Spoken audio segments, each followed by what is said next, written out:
ஓம் சிவாய நம. இந்த பதிவை காணும் அனைவருக்கும் அனைத்து செல்வங்களும் பெற வாழ்த்துக்கள்.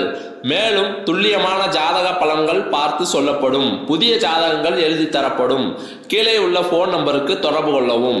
இன்றைய ஆன்மீக தகவலில் சனி பகவானால் சங்கடங்களை சந்திக்க போகும் ராசிகளை பத்தி தான் பார்க்க போறோம். வாங்க பதிவுக்குள்ள போகலாம்.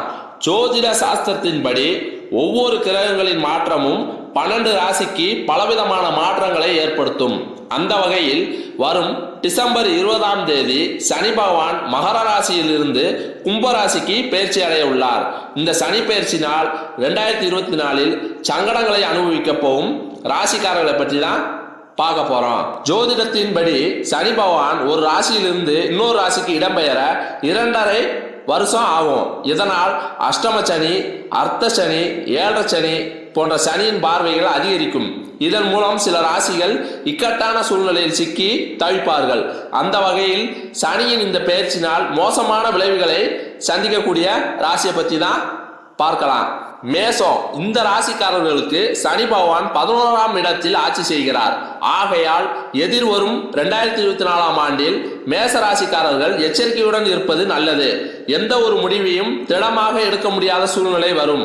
ஆகையால் முடிவுகளை எடுக்கும் போது பல முறை யோசிப்பதும் நல்லது. ஆரோக்கியத்தில் மிகவும் அக்கறையுடன் இருக்க வேண்டும். உடலில் இருந்து வேர்வை வெளியேறும் வரை உடற்பயிற்சி செய்ய வேண்டும். எந்த ஒரு சின்ன விஷயமாக இருந்தாலும் அலட்சியப்படுத்தாமல் கவனமாக கையாள்வது சிறந்தது. விருச்சிகம். இந்த ராசிக்கு சனி பகவான் 4ஆம் இடத்தில் சஞ்சரிக்கிறார். ஆகையால் இவர்களுக்கும் வரும் ஆண்டில் இக்கட்டான சூழ்நிலையே நிலவுகிறது. உடல் உபாதைகள் அதிகரிக்கும். இதனால் உடல் நலம் மனநலம் இரண்டும் பாதிக்கக்கூடிய வாய்ப்பு உண்டு. செலவுகள் அதிகரிக்கும். சிக்கனமாக செலவு செய்யுங்கள்.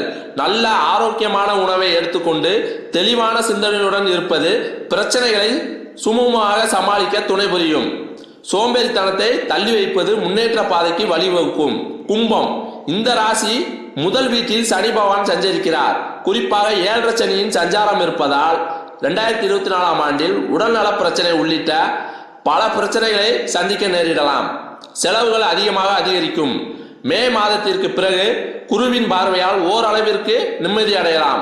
ஆனாலும் மன உளைச்சலை சந்திக்க வேண்டியதாக இருக்கும். எந்த முடிவுகளையும் யோசித்து நிதானமாக எடுப்பது நல்லது.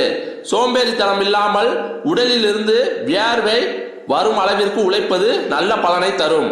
சனியின் பெயர்ச்சியால் பாதகத்தை அணிவிக்க போகும் இந்த ராசிக்காரர்கள் இதனால் பெரிதாக அச்சப்பட தேவையில்லை. அவரவர் கிரக சூழ்நிலைக்கு ஏற்ப இதில் சில மாற்றங்களும் உண்டு. வரக்கூடிய பிரச்சனைகளை முன்கூட்டியே உணர்ந்து அதற்கு ஏற்றாறு போல புத்திசாலித்தனமாக செயல்படுவது முன்னேற்ற பாதைக்கு வழிவகுக்கும் என்ற கருத்தோடு இந்த பதிவினை நிறைவு செய்கிறேன்.